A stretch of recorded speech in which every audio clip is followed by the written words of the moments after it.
கும்ப ராசி நபர்களுக்கு இந்த வார பலன். கும்பத்தை பொறுத்த வரைக்கும் இந்த 8ஆம் இடத்துடைய பிரச்சனைகள் கிட்டத்தட்ட ஓரளவுக்கு சால்வ் ஆகுது. என்ன 8ஆம் இடத்தோட பிரச்சனை அப்படின்னு நீங்கள் கேட்டிங்கனாக்கா,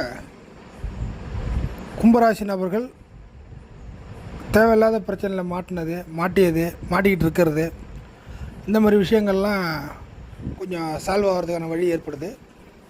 அதற்கடுத்து பார்த்திங்கனாக்கா, தொடர் நஷ்டம் இருக்கிறதும் போகிறது இல்லை, வர்றதில்லை, அதாவது வர வேண்டியதும் வர்றதில்லை, அதனாலே நஷ்டம். அதை விட பார்த்திங்கனாக்கா இருக்கிறதும் போயிட்டுருக்கிறது. இந்த மாதிரியான அந்த தொடர் நஷ்டத்திற்கு இப்படி போனாலும் நஷ்டம், அப்படி பார்த்தாலும் நஷ்டம். இதுக்கு எப்போ தான் தீர்வு? இந்த மாதிரியான ஒரு குழப்ப சூழ்நிலைகளுக்கெல்லாம் இந்த வாரத்தில் உங்களுக்கு பதிலும் கிடைச்சிடும். அதே போல் அந்த பிரச்சனைகள் சால்வ் ஆக ஆரம்பிக்குது. காரணம் என்னென்னா, அந்த 8ஆம் இடத்துல போய் சுக்கிரன் நீசமாகி உட்காந்துருக்கிறது மிகவும் தவறான ஒரு சூழ்நிலை. அந்த 8ஆம் இடத்துல இருக்கக்கூடிய சுக்கிரன் இந்த வார அமைப்புலேருந்து சனியின் பார்வையிலேருந்து விலகி போகிறதுனால சில விஷயங்கள் உங்களுக்கு இந்த நெகட்டிவாக நடந்துக்கிட்டு இருக்கு எனக்கு அப்படிங்கிற விஷயம்லாம் கொஞ்சம் சரியாயிடும்.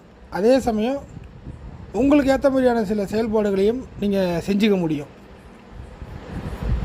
இந்த 4-5 பிரச்சனை இழுத்து போட்டிருக்கிறது, அதில் பாதி இதில் பாதி அப்படிங்கிறது, எது தேவையில்லையோ அதை முடிவு பண்ணாமல் தேவையானதையும் விட்டுறது, இந்த மாதிரியான இந்த 2 மனநிலைமை அப்படின்னு சொல்கிறோம் இல்லைங்களா, இரட்டை மனநிலை.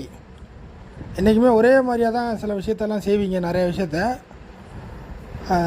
ஆனால் இப்போ சமீப சூழ்நிலையில் பார்த்திங்கனாக்கா இரட்டை மனநிலைக்கு கும்பராசி நபர்கள் வந்துட்டீங்க.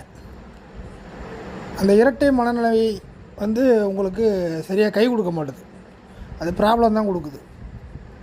அதுவாங்கிறத சரியாக முடிவெடுக்க முடியல. ஸோ இந்த மாதிரி சில விஷயங்கள் எதை ஏற்றுக்கிறது இல்லை, எப்போ எனக்கான இந்த விஷயங்கள்லாம் சால்வ் ஆகும் அப்படிங்கிற மாதிரிலாம் போயிட்டுருக்கோம். ஸோ உங்களுடைய மனநிலை ஃபஸ்ட்டு தயாராகணும். கும்பராசி நபர்கள் தங்களுடைய மனநிலை ஃபஸ்ட்டு சரியாகணும், தயாராகணும். நீங்கள் எப்போதும் போல் ஒரே மாதிரியான ஒரு திடகாத்திரமான முடிவுக்கு வரணும், செயல்பாட்டுக்கு வரணும், தேவைகளை பூர்த்தி செய்யணும். இந்த மாதிரி இருந்தால் தான் கும்பராசி நபர்களுக்கு சரிவர இது செட் ஆகும். இந்த இரட்டை மனநிலை விஷயங்கள் இந்த வாரத்தில் அடிபட்டு போகுது. ஒரு சில விஷயங்களில் கொஞ்சம் ஸ்ட்ராங் பர்சனாக மாறிடுவீங்க. அந்த ஊசலாடிட்டு இருக்க விஷயம்லாம் கொஞ்சம் சரியாயிடும். அதற்கு அடுத்த நிலைமையாக சனியின் வக்கர அமைப்பு குறைய வர்றதுனால கும்பராசி நபர்கள் இந்த பின்னோக்கி தேவையில்லாமல் சில விஷயத்தில் போய் கால நேரத்தை விரயம் பண்ணிகிட்டு இருந்தீங்கன்னா, கும்பராசி நபர்கள் கால நேரத்தை விரயம் பண்ணிகிட்டு இருந்தீங்கன்னாக்கா, இதுக்கப்புறம் அந்த கால நேரத்தை நீங்கள் இழக்க மாட்டீங்க. இருக்கிற டயத்தில் என்ன செய்யணுமோ, கொஞ்சம் தான் நேரம் இருக்குது, கொஞ்சம் தான் டைம் இருக்குது, அது உள்ள எல்லாத்தையும் பண்ணி ஆகணும் அப்படிங்கிற மாதிரியான சில சுச்சுவேஷனுக்கு நீங்கள் தயாராகிடுவீங்க. அதற்கு இது இந்த வாரம் மிகவும் பேசிக்காக அமையும்.